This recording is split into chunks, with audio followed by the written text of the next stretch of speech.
Hey everybody, Elizabeth Nader back with you again, Jersey First TV. The future is in our youth, and we all know that. But somebody that knows that very well and is here to help us understand how they're changing our future is Representative Joe Mitchell from Iowa. Representative Mitchell, welcome to the show. Elizabeth, it's great to be here. Thanks for having me on the show. We are so impressed with you. When we found out about not only what you have done, but the organization that you helped found, we know we needed to bring this to the audience in New Jersey. So you ran for a state representative at age 21. Tell us about that. I mean, that's something that would not even occur often to youth who are in college and doing their own thing and figuring out who they are. And here you are running for state office. What inspired you to do it? Yeah, of course. Well, Elizabeth, the first thing is I started working at the Capitol at a fairly young age. I came up here at 17 through the Wow. Iowa PAGE program, which is almost like an internship for high school seniors or juniors to come up and experience real life, real life on how state government works and the functions of it and how important it is to our daily lives here in the state of Iowa and all across the country. And so came up here, initially did that. Fell in love with it, went to Drake University here in Des Moines, studied business, but still was always drawn to politics and to government. And so continued to work here at the Capitol as a clerk in the state Senate for 2 years, and then went on to work for Governor Kim Reynolds in her office as an intern and Senator Joni Ernst as an intern in her office in D.C. And I came back to Iowa after my internship in D.C., some before my junior year. And I came back, and my predecessor of 24 years, Dave Heaton, had decided to retire. And so Representative Heaton had been the state representative for my home district back home for longer than I've been alive. And so when he decided to retire, I had one of those gut feelings. And it was, was I going to put my name on the ballot and have enough courage and guts to do so to bring the change that I thought was necessary and needed to my community? Or was I going to be afraid, right? And so, ultimately I decided to put my name, on that ballot, and I filed as a 20-year-old. 21 is the minimum age to be a state representative in the state of Iowa.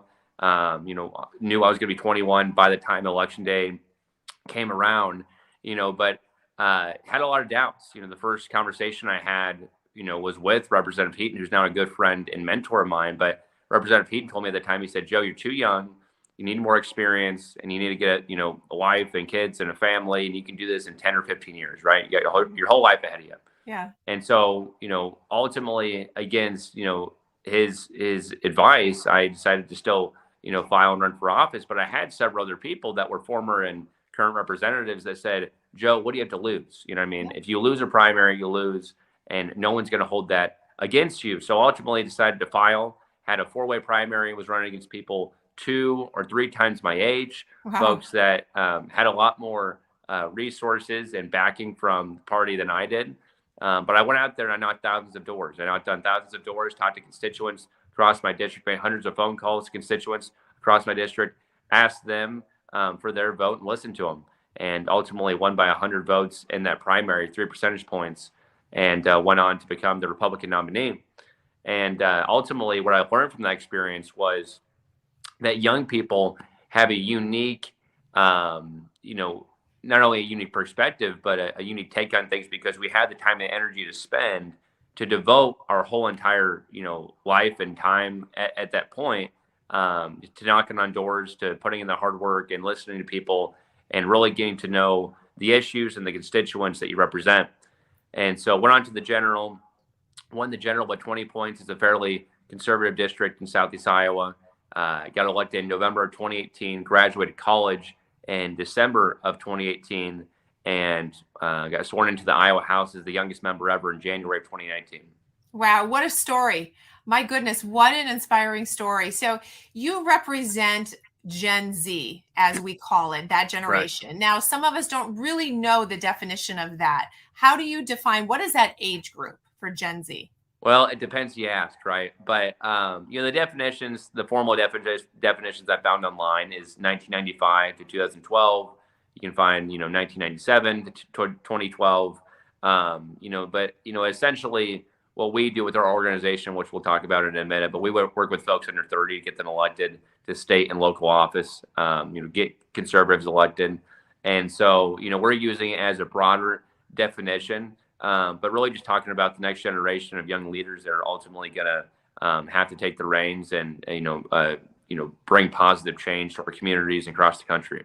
Desperately needed. What was it like for you to be the youngest serving? You walk into that chamber, there you are, 21 years old. What kind of reaction did you get? Did the caucus really embrace you? What was that like for you?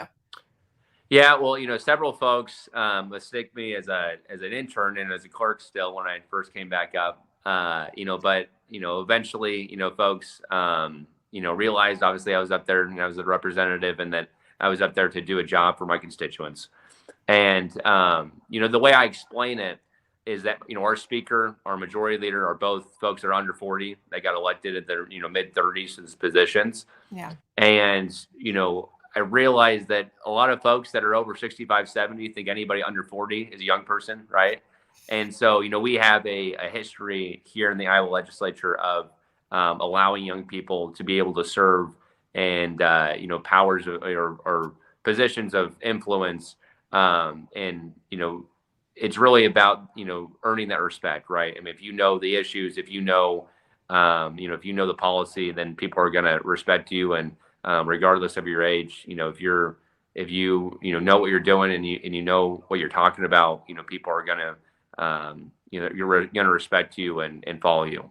And take you seriously. So you win, which was historic, and congratulations for that. And you continue to serve, and you decide to help found this organization, to found Run GenZ. So the impetus behind that, assuming, was your incredible victory and thinking, I'm not the only one here. So you decide to found this. Tell me about the beginning of that organization. Yeah, of course. So obviously, shortly after I got elected, I realized there's not a ton of young people like me in the legislature, especially that are conservative. Yeah. And so I saw that as a problem on, a few different levels. Number one, I do think that, different ages and demographics should be proportionally represented, in their respective governments. But the other thing was too, is I've seen people my age, young people in general that, obviously are liberal, but are like far left, right? That are, okay and comfortable with, calling themselves socialists and communist. And, those are comfortable words to them, which, I think years ago, we've always had, our younger population's always been more liberal, right? Right. But it's been to the extent where once they get older, they start moving back to the middle and they become conservative a lot of times. And I feel like that's not happening now. And so, I think the best way to take on that issue and to be able to bring folks, more back to the center and to, being conservative is to have folks that resemble them and look like them and elect positions that have a platform that can communicate to other young people that, hey, these policies that have destroyed countries, that have destroyed lives across the country or across the world, are not the sort of policies that we would institute in our state and local governments across this country, right? Yeah. And so essentially, those are the two components that, kind of started getting me thinking about, recruiting more young conservatives to run for office. But also when I would go and speak to different young professional groups, I would tell them, I said, if I can do it, you can do it. The best way to bring change to your community is to run for something and make a difference and actually institute good public policy. Yeah. And so, I feel like, some people, prior to me, maybe, don't want the competition, of having other young people involved and having the spotlight. But I'm like, bring it on. Let's have as many young people as possible running and winning office to be able to make a positive change for the future. Because ultimately, it's us that are going to have to live with the consequences of public policy being passed today. Yeah. And so that's when I went out and recruited a team of young leaders to join me and to be the initial leadership team for Run GenZ. So recruited two young women from Florida, Josie Tomkow and Amber Mariano. Amber was the youngest elected representative ever in Florida's history, got elected at 21. Josie got elected at 23, recruited Caleb Hanna. Caleb's a state representative from West Virginia. Caleb got elected at 18 as the youngest African-American ever elected to a state office in American history. Wow. And then Joe Alexander from New Hampshire up your guys' way. And so Joe got elected at 23 and is one of four openly gay Republicans in the state legislatures across the country. So wanted to form this diverse group of young conservatives to come together to be able to reach every different demographic across this country, to be able to say, hey, it doesn't matter your race, your sexual orientation, your gender. If you're a conservative, you believe in these principles of limited government, constitutionally focused government, then we want you to come along with us, and we want you to run for office, and we want you to help make a change and make a real difference in this country. It's amazing when you go to your website and you see all of the individuals that you've been able to get into office at all different levels. It's incredibly impressive. I have to ask you, when you think about that age category, especially someone at 21 who's maybe still in college, and there's a lot of theory in college, right? There's a lot of liberal theory taught. It's all, well, this is the way we should run a government because it's the best way to, help everyone. It's not based in reality. It's based in these professors being liberal and theory and all of that. It's not really until you make a paycheck, until you raise a family often, that we find people start to realize this doesn't work. So Joe, how do you take people that young and get them to sort of wake up to the realities that what's talked about in the theories in the labs of the universities doesn't really work in real life? Yeah, of course. So, essentially what we do, Elizabeth, is we partner up with other grassroots organizations that are doing a phenomenal job, on that ground level and at college universities. And we take the leaders from those organizations, we run them for office, right? So we partner with Turning Point USA, College Republicans, Young Republicans. And what we do is we, go to their conferences, we go to their trainings, we go to their chapter meetings. We speak to these young people that are already conservative, right? That are already right down the alley that we want to work with, to be able to take those folks and take them from being the presidents of those chapters to actually running and being a school board member, to being a city council member, to running for a state legislative seat. And so, we're not necessarily in the business of going on college campuses and trying to turn, a young person that might consider themselves liberal to being conservative. But we do rely heavily on our grassroots partners to be able to do that. And then we go in and find those young leaders from those organizations on those college campuses and run them for office. So what does Gen Z care about? What does your generation care about? What do they talk about? What are the issues most important to them? Yeah, well, I think number one, it depends, what they're running for, right? Whether they're running for school board or state legislative seat or a city council or a county supervisor seat. But I think, ultimately, Generation Z wants to see accountability. And what we see right now is unchecked power from the federal government, sometimes even from the state governments, where they're just spending an endless amount of money that we're eventually going to have to pay back, right? And they see policies being put in place that are going to affect our generations for years to come. When we shut down schools for sometimes up to a year and a half to 2 years after this pandemic has started, I mean, some of these states fully don't have students fully back in school 100% of the time without virtual learning. And so I think, my generation, specifically conservatives, see the detriment that that's going to have on these students' lives for years to come into adulthood. And so they've seen, how negatively impactful that, these state and local governments can be, and then have directly affected our generation. And so I think you've seen a lot of people fired up about that. And very upset. And, then you tackle on the, the vaccine mandates, the mask mandates. And so, you've seen a lot of people in my generation had their lives severely altered from what was normal, when I was going and, when I was in college or when I was in high school. And so I think you see a lot of frustration for my generation, specifically if they're conservative. And there's frustration across the board, whether you're liberal or conservative. I think in my generation in general, some justified, some not. But I think for the most part, a lot of these young conservatives are fed up with how they've been treated the last few years by their state, local, and federal governments, and they're ready to do something. And one of the best things they can do is run for office. And you described your campaign. It's the old fashioned way. It's knocking on doors. It's getting in front of so many people. There's really no better way to do it. So you help not only recruit them, but mentor them. You have built a pretty impressive board of advisors. Tell us about these former governors. I mean, they're obviously seeing what a powerful approach this is to shaping our future. Who did you get on your board? Yeah, of course. Well, first of all, for our audience, what we do essentially, like I talked about, this grassroots organizations, we go out, partner with folks like Turning Point USA, partner with, young Republicans. we go out there and get their leaders or their members to be able to run for office, right? So we empower them. So we're empowering them with our story, with my story, with my team member's story about running for office at a young age. And the second thing we do is we go out and we find what is a viable office in your community right now to run for, right? We want you to run for an open seat. We want you to run for something that there's not necessarily a conservative right now running in.